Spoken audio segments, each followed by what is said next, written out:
Nous continuons l'étude sur la foi en la guérison divine. Et nous verrons ce matin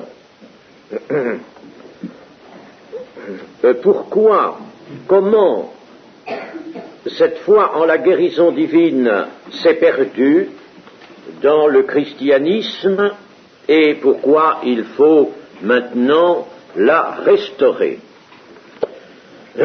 Nous avons vu rapidement, au cours du ministère du Seigneur Jésus, intervenir les miracles et dans les miracles, ceux qui guérissaient les malades, ceux qui aboutissaient à la délivrance des malades et à la délivrance aussi des esprits méchants. Nous avons vu que cette action de Dieu par Jésus-Christ de délivrance des corps souffrants, des corps atteints de maladies, appartenait à la prédication de l'Évangile et en était une part importante, une part d'accompagnement des signes, séméion, comme le mot est fréquent en grec dans l'Évangile de Jean, des miracles signes annonçant que la puissance de Dieu, le doigt de Dieu était venu sur la terre. Maintenant, nous nous portons à la période que couvre le livre des Actes, et dans ce livre, nous trouvons 7 mentions de miracles de guérison divine. Je les rappelle brièvement. C'est le paralytique qui était à la belle porte du temple, que Pierre et Jean guérissent. C'est Énée qui est guéri d'une paralysie au chapitre 9. C'est la résurrection de Dorcas. J'ai déjà fait entrer la résurrection dans le cadre des guérisons, n'est-ce pas? C'est la guérison la guérison extrême, si l'on peut dire. Résurrection de Dorcas, celle de l'impotent de Lystre au chapitre 14, la résurrection aussi, c'est une résurrection d'Eutyche ramenée à la vie au chapitre 20, qui était tombé de la fenêtre. Paul aussi, qui est guéri d'une morsure de vipère. Publius, guéri de la fièvre et de la dysenterie. Cela, ce sont donc des miracles de guérison individuelle, des guérisons individuelles. Mais il y en a bien plus. Nous voyons en outre aussi, nous pouvons mettre ça à la suite, si vous voulez, des guérisons individuelles, que l'apôtre Paul, qui, lors de cette vision qu'il a du Seigneur, avait perdu la vue, la recouvre par le ministère d'Ananias. Et puis, la servante de la ville de Philippe qui est délivrée d'un esprit de divination. Mais, à part ces cas particuliers, individuels, il y a des mentions de guérison alors en très grand nombre. Dans le livre des Actes, l'on trouve 7 mentions également. Ces mentions signalent des prodiges, des miracles en grand nombre. Elles précisent que toutes les espèces de maladies sont guéries, sans aucune exception, que le Seigneur est là, qui fait, par les mains de Paul et de Barnabas, des prodiges et des miracles extraordinaires. Relisons par exemple et simplement au chapitre 14, au verset 3. Ils restèrent cependant assez longtemps à Icône, parlant avec assurance, appuyés sur le Seigneur, qui rendait témoignage à la parole de sa grâce, et permettaient qu'il se fît par leurs mains des prodiges et des miracles. Et au verset 19, nous sommes ici à Éphèse, verset 11, et Dieu faisait des miracles extraordinaires par les mains de Paul, au point qu'on appliquait sur les malades des linges ou des mouchoirs qui avaient touché son corps, et les maladies les quittaient, et les esprits malins sortaient.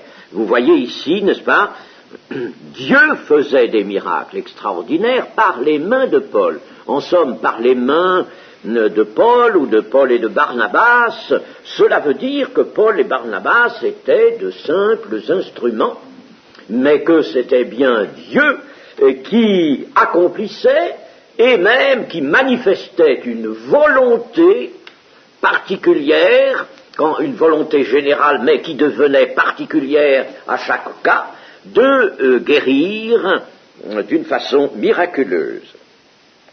Je m'arrête une petite minute à cette mention des miracles extraordinaires et de l'application sur les malades de linge ou de mouchoirs qui avaient touché le corps de Paul, puisqu'il en a été question ces jours-ci, et que on aurait cherché à se servir de cela, de cette mention, de ce précédent dans l'Écriture, pour s'autoriser aujourd'hui à utiliser des intermédiaires matériels pour les guérisons.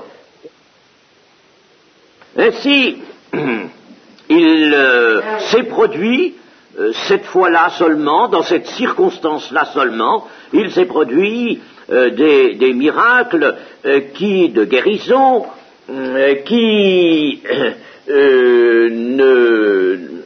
ne résultaient pas d'un contact direct du prédicateur avec les malades, mais il y avait là des intermédiaires matériels, linge ou mouchoir. Évidemment, cela nous fait un petit peu sursauter parce que nous pensons évidemment à toutes les formes abominables de superstition qui se sont présentées dans le système catholique romain, surtout, essentiellement, n'est-ce pas? Et nous sommes évidemment allergiques à cela aujourd'hui.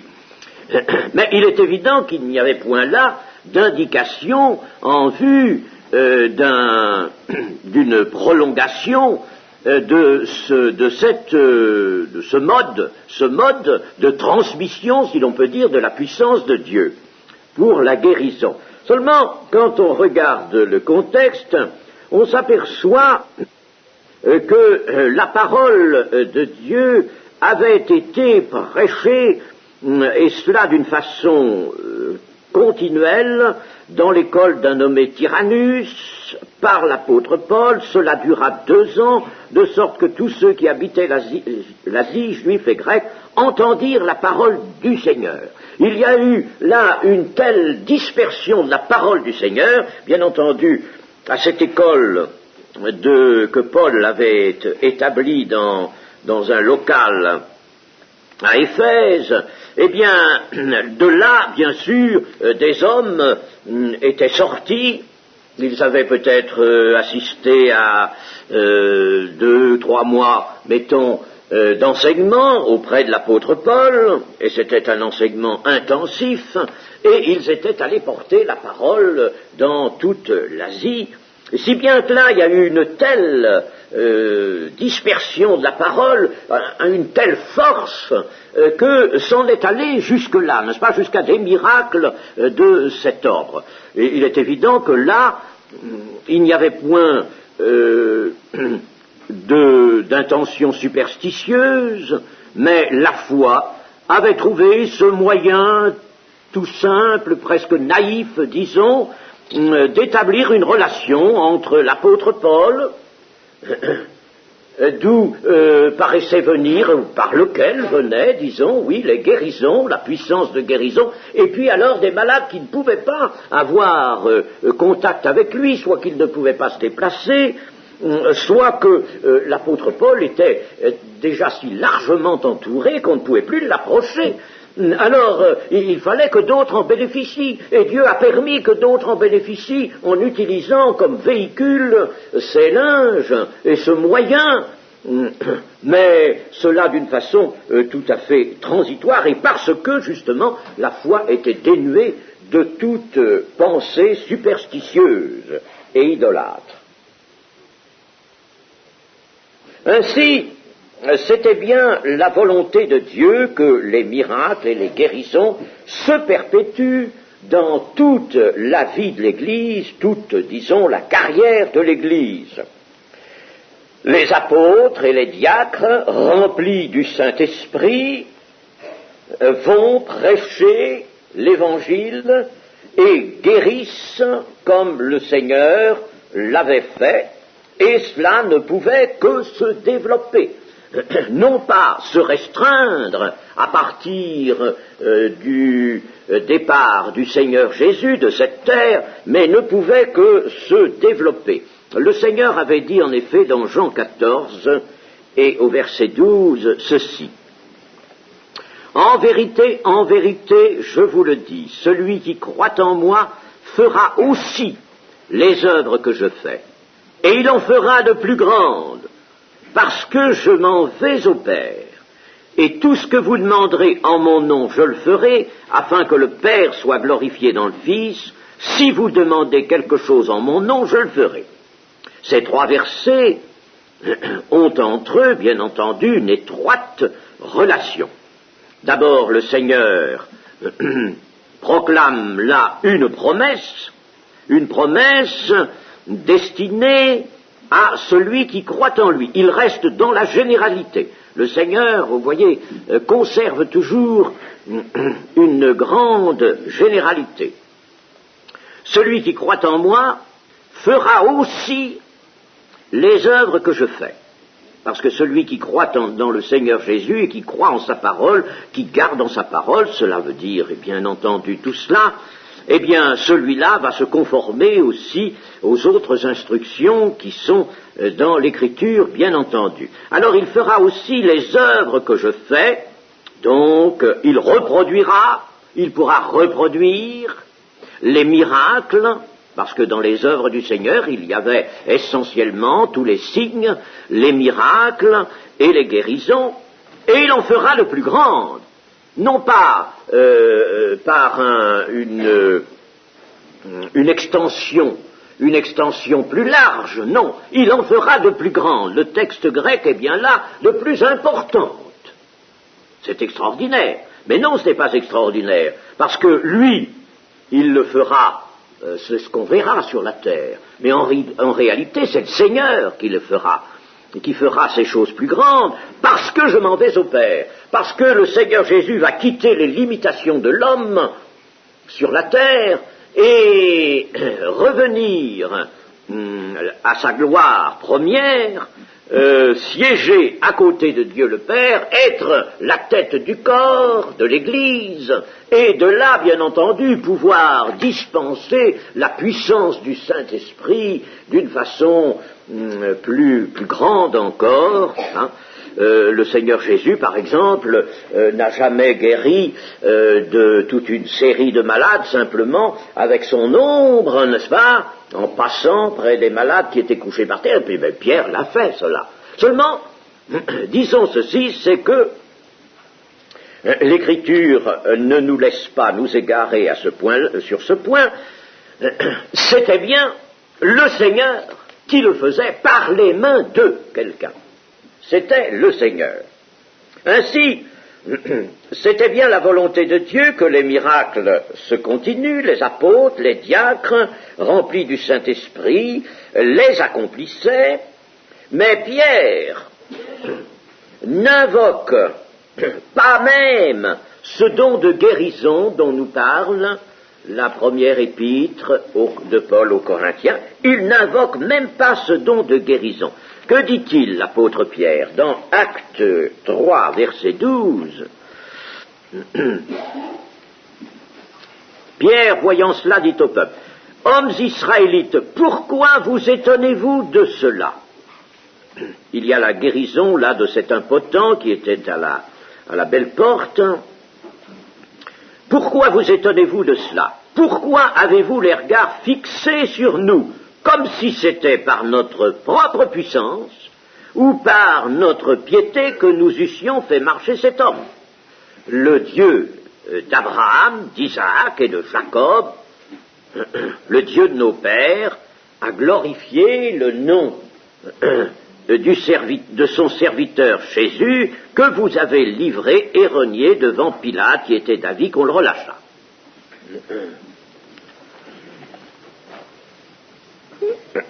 Ainsi, Pierre n'invoque pas de don de guérison, mais au contraire, il rapporte tout à la puissance de Jésus-Christ, à la seule puissance de Jésus-Christ.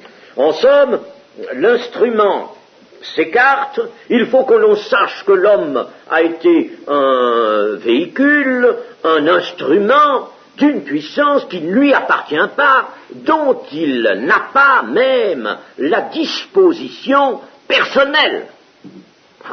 C'est que ça modifie la conception du don de guérison, cela. Interroger une autre fois sur un pouvoir, puisque les hommes voyaient cela de cette manière. Quel est ce pouvoir que vous avez? Eh bien, interrogé sur ce pouvoir au chapitre 4 et au verset 7, nous allons voir comment Pierre répond. Ils firent placer, les Juifs du Sanhédrin firent placer au milieu d'eux Pierre et Jean et leur demandèrent: par quel pouvoir ou au nom de qui avez-vous fait cela? Alors Pierre, rempli du Saint-Esprit, leur dit: chef du peuple et ancien d'Israël, puisque nous sommes interrogés aujourd'hui sur un bienfait accordé à un homme malade, afin que nous disions comment il a été guéri, sachez-le tous, et que tout le peuple d'Israël le sache, c'est par le nom de Jésus-Christ de Nazareth que vous avez crucifié et que Dieu a ressuscité les morts, c'est par lui que cet homme se présente en pleine santé devant vous. Ainsi, Pierre écarte radicalement l'idée d'un pouvoir détenu par Jean et lui. Paul lui-même dira ceci dans Acte 14 et verset 15. Là, il venait de guérir un impotent, et alors tout le monde était émerveillé, et on voulait les déifier, même leur offrir un sacrifice. Ô hommes, pourquoi agissez-vous de la sorte? Nous aussi, nous sommes des hommes de la même nature que vous, et vous apportant une bonne nouvelle, nous vous exhortons à renoncer à ces choses vaines pour vous tourner vers le Dieu vivant qui a fait le ciel, la terre, la mer et tout ce qui s'y trouve. Seul, par conséquent, compte, et vous voyez que l'Écriture souligne bien cela, seul compte la foi en Jésus-Christ et l'obéissance pleine, entière, parfaite. Si la foi demeure entière, ferme, dépouillée de toute intervention de la chair, ça c'est très important, si la foi donc reste dépouillée de toute intervention de la chair, alors l'ordre lui aussi demeure, l'ordre donné par le Seigneur: allez, prêchez et dites, le royaume des cieux est proche, guérissez les malades, ressuscitez les morts, chassez les démons, guérissez les malades. Ça c'est l'ordre. Faites. Il ne s'agit pas de prêcher cela, il s'agit de faire, d'opérer. Par conséquent, le Seigneur qui travaille avec les siens, ceux qui sont chargés de ce ministère, eh bien, le Seigneur est là, Et c'est par conséquent, dans ses paroles, dans son ordre, se trouve incluse une promesse: prêchez le royaume des cieux, prêchez-le avec foi de tout votre cœur, et puis vous aurez devant vous des malades, vous les guérirez. Ce qui veut dire, je serai là, moi, avec vous, pour les guérir. Le Seigneur travaillait avec eux. Alors, il ne faut pas voir les choses autrement, n'est-ce pas? Et toute autre vue que celle-là serait fausse et mènerait, bien entendu, soit à l'orgueil, soit surtout à des déviations intolérables. Nous avons dit que le Seigneur Jésus, lorsqu'il guérissait lui-même, n'avait absolument pas de méthode. On a même l'impression qu'il a voulu nous dérouter entièrement dans cette habitude, cette manie humaine de chercher des méthodes. C'est peut-être bon dans les choses de l'homme, mais ce n'est pas bon dans les choses de Dieu, de chercher des méthodes. Il n'y a pas de méthode. D'ailleurs, dans l'Église, n'est-ce pas, il y a une chose que Dieu a en horreur, c'est ça, que l'homme y introduise ses méthodes. Ah, ça, vous savez, aujourd'hui, le ministère a bien besoin de se secouer, de se prémunir contre ce penchant misérable de chercher à introduire des méthodes, des moyens et des instruments mécaniques et toutes sortes de choses, n'est-ce pas, des propagandes, des publicités, tout ça. Non, non, non, non, ça, je vous le dis encore une fois, c'est intolérable du côté de Dieu. C'est une chose absolument intolérable. Je ne donnerai pas ma gloire à un autre. Il n'y a pas de méthode, car le Seigneur travaille au milieu de l'Église, et le Seigneur travaillant, c'est la souveraineté de Dieu qui s'exerce. Dieu est souverain et restera toujours souverain. L'Écriture nous montre cela, qu'on ne peut pas toucher tant soit peu à la souveraineté de Dieu. Vouloir faire des généralisations, vouloir établir des règles, des méthodes, ça c'est détruire littéralement le ministère de puissance de l'Église. Le Seigneur travaille au milieu de l'Église lorsqu'elle est animée de la vraie foi. Elle n'a pas autre chose à faire que de se laisser elle-même fortifier, diriger, animer par le Saint-Esprit en raison de la foi qui l'occupe. Nous pourrions dire un mot de la prière pour la guérison. Eh bien, la prière pour la guérison, elle est fort peu mentionnée. Généralement, elle ne l'est pas. La foi qui est soit suscitée chez le malade, ou la foi qui est reconnue chez lui, eh bien, cette foi entraîne l'acte de guérison, et c'est tout. Dans Acte 14, nous avons ceci. Acte 14, voyons, Paul guérissant cet impotent, nous en avons déjà parlé tout à l'heure, chapitre 14, verset 8, à Lystre se tenait assis un homme impotent des pieds, boiteux de naissance, et qui n'avait jamais marché. Il écoutait parler Paul, et Paul, fixant les regards sur lui, et voyant qu'il avait la foi pour être guéri, dit d'une voix forte, « Lève-toi, droit sur tes pieds !» Et il se leva d'un bond et marcha. Et là, on ne voit pas du tout Paul priant. On n'a pas vu non plus Pierre et Jean pour l'impotent de la belle porte, au chapitre 3, priant, n'est-ce pas, préalablement. Il n'y a pas de mention de cela.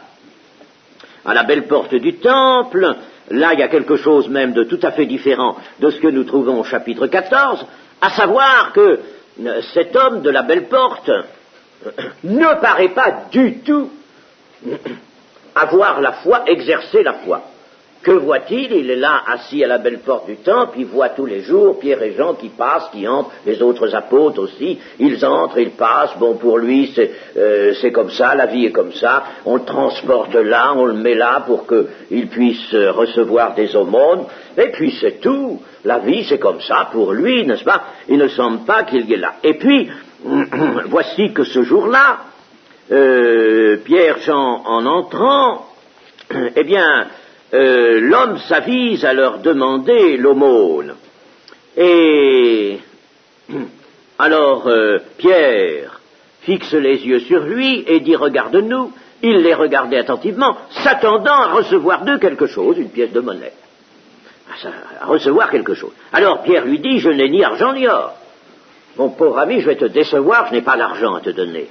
Mais ce que j'ai, je te le donne au nom de Jésus-Christ de Nazareth, lève-toi et marche. » Et puis alors, dans la suite du récit, nous voyons que cet homme se met à flamber d'une foi toute neuve, mais une foi qu'il n'avait pas au moment de la guérison. Ainsi bien que la foi, là, on la trouve après la guérison et non pas avant. C'est un de ces cas assez rares. Et tout cela va nous dire encore, il n'y a pas de méthode, il n'y a pas de règle. Comment faire? Eh bien, comment faire? C'est le Saint-Esprit qui dirige tout, qui fait tout. Il faut absolument que l'Église soit conduite par le Saint-Esprit lorsque elle ne l'est plus. Et c'est ça d'ailleurs la signification de la Pentecôte. C'est pas la peine de parler de Pentecôte et d'effusion du Saint-Esprit, de plénitude du Saint-Esprit, si ensuite on va faire à son gré, si ensuite on établit son petit programme, ses petites méthodes, n'est-ce pas? C'est pas la peine. C'est le Saint-Esprit qui fait tout. Or, je le répète, Dieu est souverain, et tantôt il agira d'une manière, tantôt d'une autre. Nous ne pouvons pas lui imposer quelque chose. On ne peut pas imposer quelque chose à Dieu. Ce respect de la souveraineté est une chose excessivement aiguë, si je puis dire, dans la connaissance, parce que dès que, d'une manière ou d'une autre, l'homme porte atteinte à l'exercice, au libre exercice de la souveraineté de Dieu, il écarte la puissance de Dieu, il écarte sa miséricorde, il écarte. Il faut, pour que l'œuvre de rédemption s'accomplisse pleinement par la puissance du Saint-Esprit et selon l'amour de Dieu, que la souveraineté reste entière. Parce que c'est de la souveraineté que provient l'amour parfait, et c'est de l'amour parfait que peut provenir tant le salut que toute œuvre qui accompagne la prédication du salut, œuvre de guérison notamment. Il faut que la perfection de Dieu agisse, et cette perfection, eh bien, elle tient à la souveraineté, au respect, à la liberté laissée entièrement à la souveraineté de Dieu. C'est ce qui nous est enseigné notamment dans les Romains. Ce n'est pas parce que quelqu'un veut ou quelqu'un court, c'est pas pour ça, c'est parce que Dieu veut. Ça, il faut le comprendre, mes amis, si on ne comprend pas ça, alors on reste tenu par les trames de notre esprit humain. On reste attaché à notre esprit humain et on pense selon les modalités de l'esprit humain, et ça, il faut s'en défaire. Il faut penser par révélation. Sans ça, on ne saura jamais, on ne touchera jamais le fond de la vérité de Dieu, et on sera toujours en but à quelques difficultés. Alors, il n'y a pas là de prière généralement mentionnée. Cependant, la prière pour la guérison n'est pas à écarter. Une prière ne peut jamais être de trop. Mais on ne peut pas dire qu'elle soit systématique, loin de là. Nous voyons que l'apôtre Paul l'emploie, par exemple dans Actes 28, et au verset 8, le père de Publius était alors au lit, malade de la fièvre et de la dysenterie. Paul s'étant rendu vers lui, pria, lui imposa les mains et le guérit. Vous voyez, là, il y a une mention de prière préalable, prière au moment de la guérison. Hein. Mais il y en a peu, je vous dis, il y en a excessivement peu. Je n'ai pas fait le compte exactement, voire... mais enfin, il y en a très peu. Voilà donc ce que nous trouvons dans le livre des Actes. Dans les épîtres, à part la première aux Corinthiens et l'épître de Jacques, il n'est pas fait mention de la guérison des malades dans l'Église. C'est-à-dire qu'il n'y a pas d'instruction à ce sujet-là. Il n'y en a pas. Ce n'est pas l'objet des instructions que ces épîtres contiennent. Ont l'objet de transmettre aux églises, ont pour objet de transmettre, ça ne fait pas partie de ces instructions-là. Et puis, disons ceci, c'est que l'absence de mention dans la guérison divine, par exemple, d'ordre quant aux modalités, quant à la manière d'opérer, etc., eh bien, l'absence d'instruction nous montre qu'il n'y a pas à discourir sur la guérison, qu'il n'y a pas de doctrine à établir, pas de théologie spéciale ni de doctrine à établir, mais qu'il y a à obéir purement et simplement, Et la pratique de la guérison des malades dans l'Église est à poursuivre selon une très forte foi. Voilà tout, c'est absolument tout. Les épîtres signalent simplement, deux cas de malades, Épaphrodite dans les Philippiens au chapitre 2, Épaphrodite et Trophime, que j'ai laissé malade à Troas, dans la deuxième épître à Timothée, au chapitre 4 au verset 20. Nous verrons ces cas-là ultérieurement. Voilà, n'est-ce pas, dans les épîtres, ce qu'il y a, mais comme l'époque des actes couvre largement celle des épîtres, alors nous voyons bien pourtant qu'il se faisait dans l'Église de nombreuses guérisons. Maintenant, envisageons la période postérieure à celle des actes. Ah, là, c'est difficile d'avoir des informations, il y en a bien. Il y a bien des études qui ont été faites à ce sujet-là pour savoir comment ça s'est passé dans l'Église et notamment si le ministère de la guérison divine a été conservé. Eh bien, j'ai noté juste quelques petites mentions qui ne sont pas bien, sont pas suffisantes en elles-mêmes, mais enfin, les voici. Il y a d'abord un certain prédicateur du IIe siècle, vers l'an 140 environ, qui s'appelle Hermas, H-E-R-M-A-S. Hermas, un prédicateur assez curieux. J'ai les traductions de certains de ses sermons. C'est comme les sermons d'église primitive, c'est interminable. Ce sont des homélies interminables. Il y a de bonnes choses dedans. Enfin, c'est un prédicateur bien connu. Alors lui, il écrit ceci: non seulement c'est une grande joie de libérer les hommes des souffrances qui les accablent, mais que savoir qu'ils souffrent et ne pas les délivrer est un grand péché. Savoir qu'ils souffrent et ne pas les délivrer est un grand péché. Vers la même époque, c'est-à-dire au cours du IIe siècle, un père de l'Église, comme on les appelle, qui se nomme Tacianus affirme qu'il n'est pas juste d'attribuer à des choses matérielles la guérison des malades, notamment par une confiance dans les herbes. À ce moment-là, on utilisait évidemment à peu près uniquement des herbes, il n'y avait pas de produits chimiques, on utilisait des herbes, notamment par une confiance dans les herbes. Cette confiance distrait de la reconnaissance due à Dieu, et voici l'injonction qu'il lance: pourquoi ne t'approches-tu pas du Seigneur puissant, mais cherches-tu à te guérir comme le chien avec les herbes ou le cerf avec une vipère? Pourquoi déifier les objets naturels? Livre-toi donc à la puissance du Logos. Voyez donc, la foi en la guérison était toujours vivante, mais évidemment, il y avait déjà peut-être un commencement d'atténuation dans l'Église pour que cet auteur dise cela. Irénée qui a notamment tenu l'Église de Lyon, je crois que c'est là d'ailleurs qu'il a été mis à mort.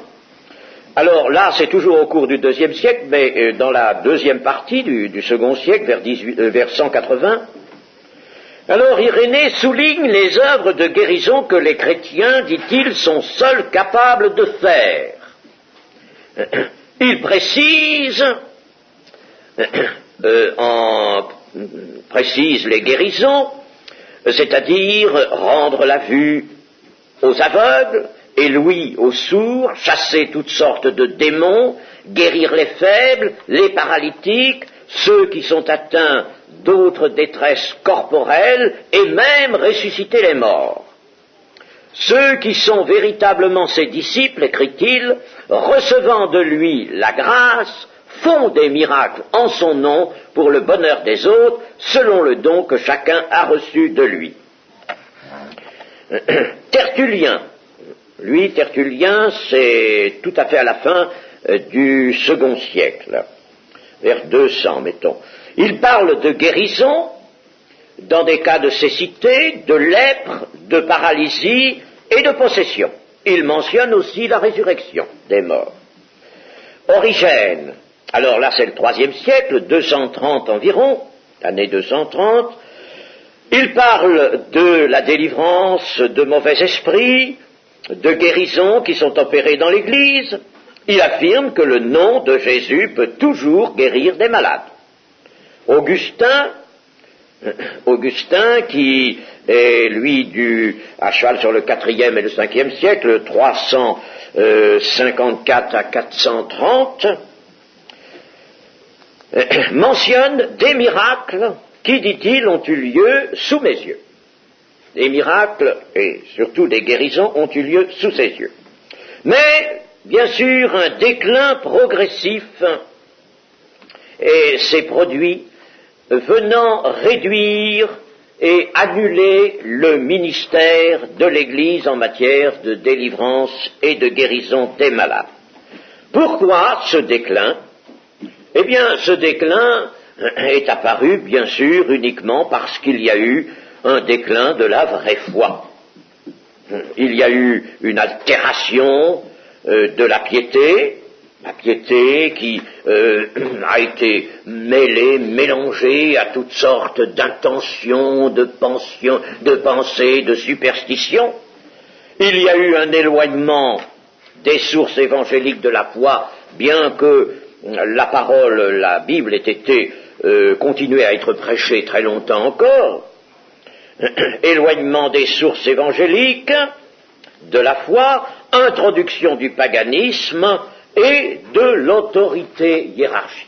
L'autorité hiérarchique, l'apparition d'une hiérarchie dans l'Église a été catastrophique. Le clergé, l'apparition d'un clergé a été chose catastrophique. Cependant, on peut dire, n'est-ce pas, et nous avons certains ouvrages qui nous le montrent, certaines études actuelles qui nous montrent qu'il y a eu tout de même des hommes ou certaines parties minoritaires, bien sûr, de l'Église, où la fidélité avait été conservée et également la puissance du Saint-Esprit.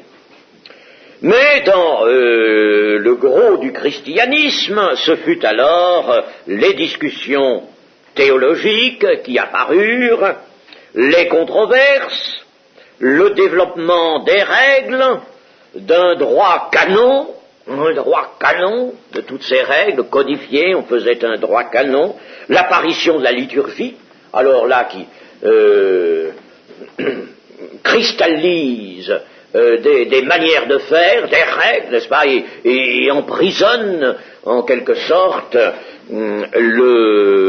la piété dans des formes. Puis la foi sombrait derrière un système de plus en plus, élaboré, dans un système qui allait s'élaborant sans cesse, où l'humain prenait tout l'avantage et imposait sa volonté. Voilà que la volonté de l'homme réapparaît dans toutes ces structures qui sont apportées, n'est-ce pas? Alors on prend des lambeaux des sources, provenant de la Bible, des Écritures, n'est-ce pas? Et puis on met ça dans des casiers, on les cloue, on les fixe, on fait un ensemble, une charpente, une maison, n'est-ce pas? Entièrement conçue par l'homme. Alors, plus ou presque d'inspiration directe du Saint-Esprit, et le Saint-Esprit se trouve lui-même emprisonné dans ces structures religieuses artificielles. il est pris, c'est-à-dire le Saint-Esprit est pris, disons, l'homme prend le mot, le nom du Saint-Esprit, il prend des assertions, des lambeaux, je disais, n'est-ce pas, de vérité, et il proclame que c'est le Saint-Esprit dans l'Église, n'est-ce pas, ça n'est plus rien du tout, bien entendu. Mais enfin, le Saint-Esprit est comme emprisonné lui-même, bien entendu, il est parti, il s'en va, il n'est plus là, il n'est plus dans le système. Mais cette Église continue cependant de s'appuyer sur la Bible.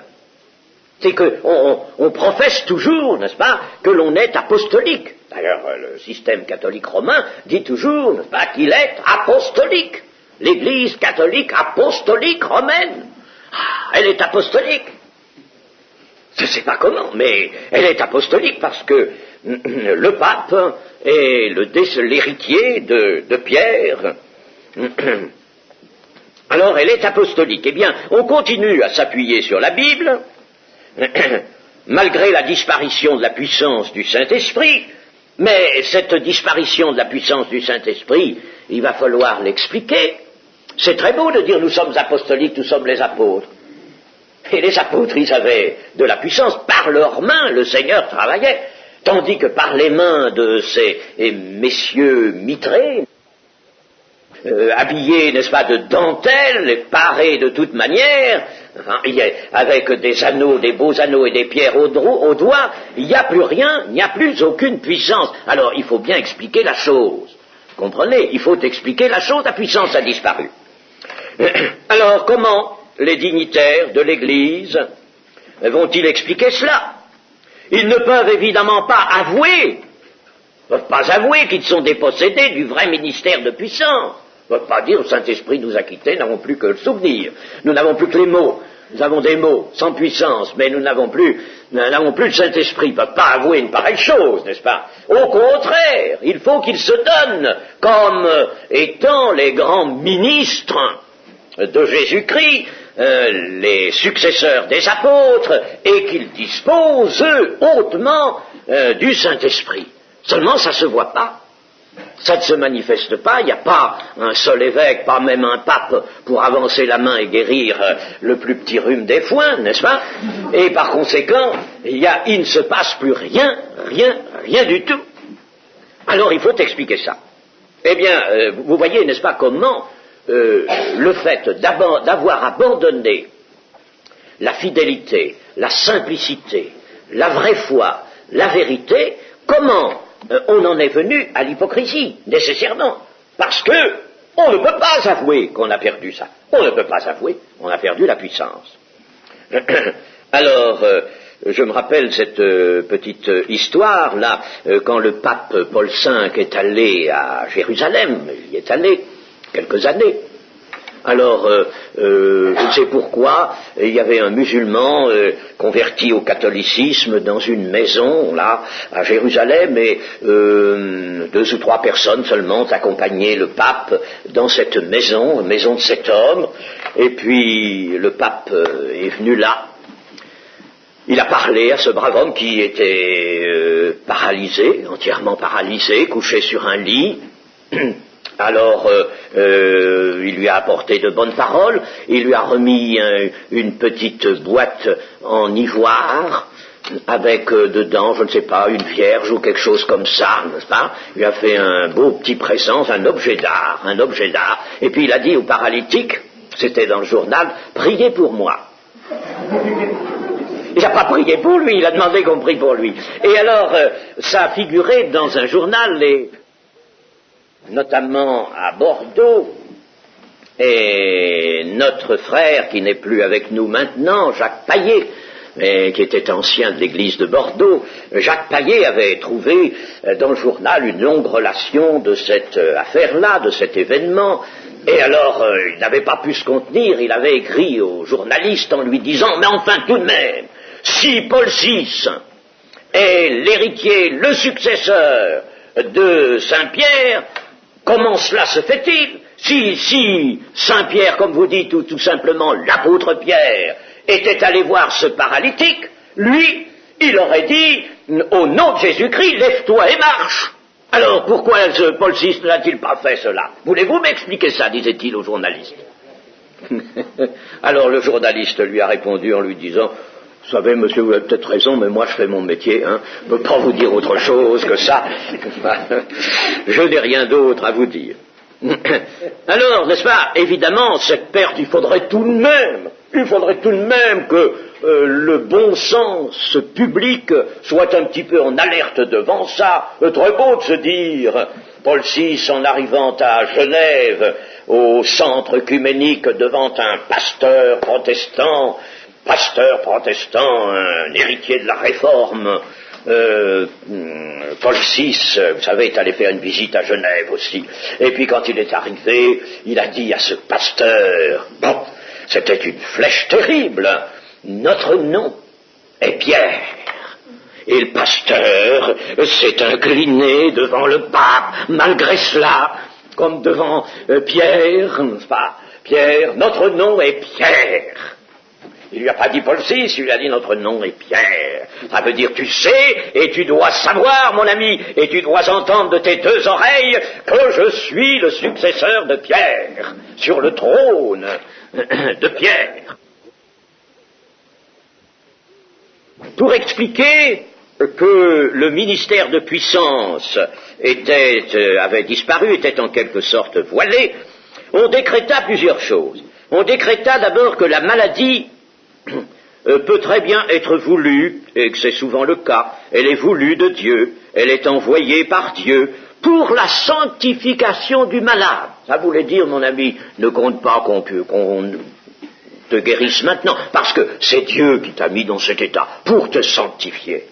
C'est dommage, n'est-ce pas, que tous les hauts dignitaires et certains papes qui menaient grande vie n'aient pas été sanctifiés de cette manière-là. Alors, aurait fait du bien, certainement.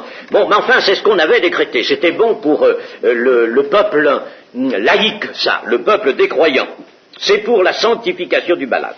Puis, on décréta aussi que la maladie est une participation aux souffrances du Christ. Oh, alors, on doit l'aimer, on doit s'y attacher. Et une collaboration même, disait-on, à l'œuvre de l'expiation. Alors c'est ainsi, c'est par ce biais que la maladie est devenue une œuvre méritoire. Voilà comment les choses, n'est-ce pas? Vous voyez comment le diable, n'est-ce pas, a bâti sa théologie dans le système romain. Elle est devenue expiatoire, puisque c'est une collaboration à l'œuvre d'expiation. Enfin, on a décrété aussi que les miracles et les guérisons spontanées n'étaient plus nécessaires, l'Église étant maintenant fondée.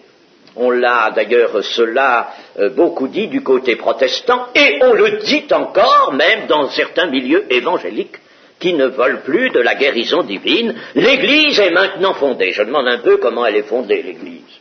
Hein? Comment l'Église est fondée, ce qu'on appelle l'Église. Le christianisme déchu. Eh bien, elle est fondée, alors les guérisons ne sont plus nécessaires. Miracle et guérison, c'était pour le début, le commencement de l'Église, mais une fois l'Église bien établie, on n'a plus besoin de cela. Et puis alors, la hiérarchie de cette Église va se servir de l'onction d'huile encore, bien sûr. L'onction d'huile, on la pratiquait dans toute l'Église primitive, on la pratiquait pour guérir des malades, comme nous faisons à nouveau maintenant. Eh bien, on a fait de l'onction d'huile, alors, qui était devenue inopérante, puisqu'il n'y avait plus de puissance du Saint-Esprit, devenue inopérante, on en a fait l'extrême onction, un sacrement de l'extrême onction, destiné à préparer l'âme du malade à mourir saintement. N'est-ce pas? Tout se retrouvait comme ça, on retombait sur ses pieds. Hein? Alors on venait en grande pompe, quand il s'agissait d'un malade noble, l'évêque venait assister de toutes sortes de gens, n'est-ce pas? Il revêtait ses grands habits, on faisait l'extrême onction au malade, au roi, un grand noble, un duc, un prince, en grande cérémonie, en grande pompe, pour préparer son âme à mourir saintement. Voilà comment ce qu'est devenu la guérison des malades. Eh bien, nous dirons en terminant ce matin que le ministère de la guérison ne peut cependant pas disparaître. Nous avons dans l'épître de Jude, juste avant l'Apocalypse. Épître de Jude, verset 3. D'abord, bien-aimés, comme je désirais vivement vous écrire au sujet de notre salut commun, je me suis senti obligé de le faire afin de vous exhorter à combattre pour la foi qui a été transmise aux saints une fois pour toutes. La foi qui a été transmise aux saints une fois pour toutes. Et au verset 20, alors, dans cette logique, il nous dit, pour vous, bien-aimés, vous édifiant vous-même sur votre très sainte foi et priant par le Saint-Esprit, maintenez-vous dans l'amour de Dieu, en attendant la miséricorde de notre Seigneur Jésus-Christ. Et puis, nous avons aussi, dans les Colossiens, au chapitre 2, verset 9, car en lui habite corporellement toute la plénitude de la divinité, vous avez tout pleinement en lui qui est le chef de toute domination et de toute autorité. Alors, ici, n'est-ce pas, on a l'habitude d'esprit maintenant, en lisant ce texte, de se dire, mais ça s'applique aux richesses spirituelles. Vous avez tout pleinement en lui. Nous avons, oui, toutes sortes de vertus, la sagesse, outre la rédemption, n'est-ce pas? Nous avons par exemple la sagesse en lui, et toutes les vertus qui nous sont utiles, nous les trouvons dans le Christ, dans le Seigneur, qui est le chef. Mais pourquoi n'y a-t-il pas ici aussi la guérison? Pourquoi faut-il opérer une séparation entre le corps et l'âme et l'esprit? Pas du tout. L'Évangile ne le fait absolument pas. L'Écriture ne fait pas cette séparation. Elle est artificielle et il faut que nous la révoquions absolument. C'est en lui qu'habite corporellement. Justement, le Seigneur, n'est-ce pas, il nous a montré que la plénitude de la divinité habite corporellement dans le Christ. Car le Christ a un corps. Il habite corporellement. Et ici, même, n'est-ce pas, il est fait allusion au corps de l'Église. Vous avez tout pleinement en lui, tout pleinement, tout, absolument tout. On ne peut pas restreindre, et par conséquent, la guérison est également là, dans la puissance que dispense le Christ. L'Église est elle-même le corps de Christ. Elle est un corps spirituel, c'est vrai, dans des corps d'hommes qui sont régénérés et consacrés. Offrez vos corps en sacrifice agréable. Pourquoi faire? Pour qu'ils soient dans le corps de Christ, et qu'eux aussi, étant le temple du Saint-Esprit, que vos corps puissent contribuer au service de Dieu. Tout se déroule dans le corps de Christ qu'est l'Église, comme au cours du ministère du Seigneur, et c'est même embelli, puisque, n'est-ce pas, vous ferez de plus grandes œuvres encore, des œuvres plus grandes encore. Par conséquent, dans l'Église, il doit se faire des œuvres encore plus grandes que celles que nous voyons dans les Évangiles. En somme, dans le cours des Évangiles, pendant le temps des Évangiles, nous avions sur la terre la parole de Dieu incarnée,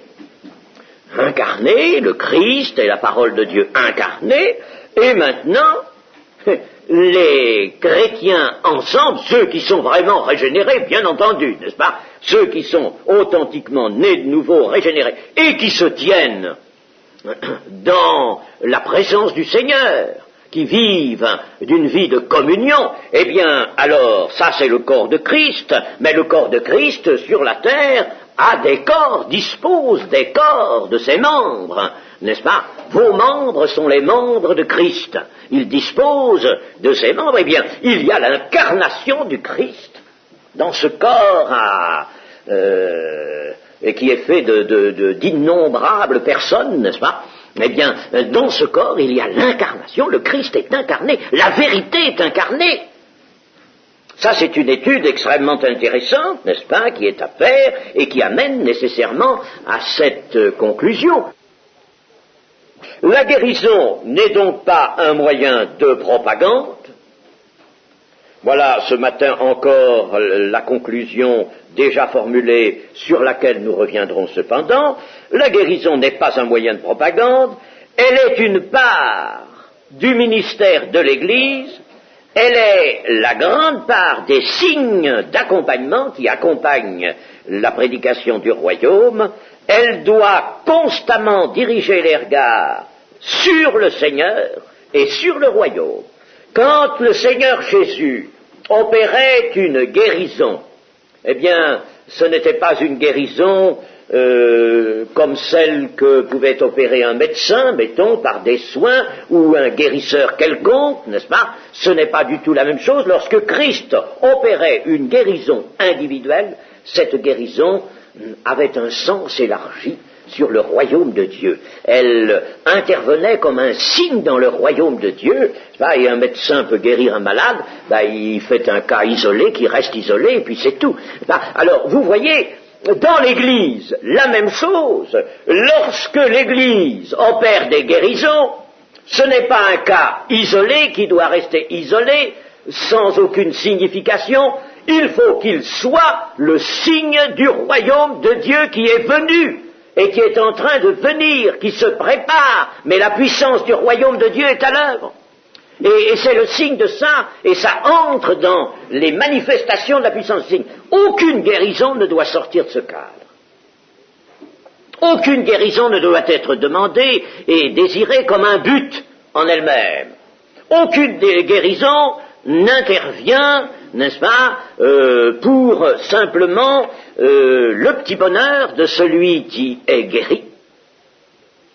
La guérison ne peut jamais être un but en soi, elle doit essentiellement glorifier Dieu dans la ligne des desseins de Dieu, c'est-à-dire dans la perspective du royaume de Dieu. Amen.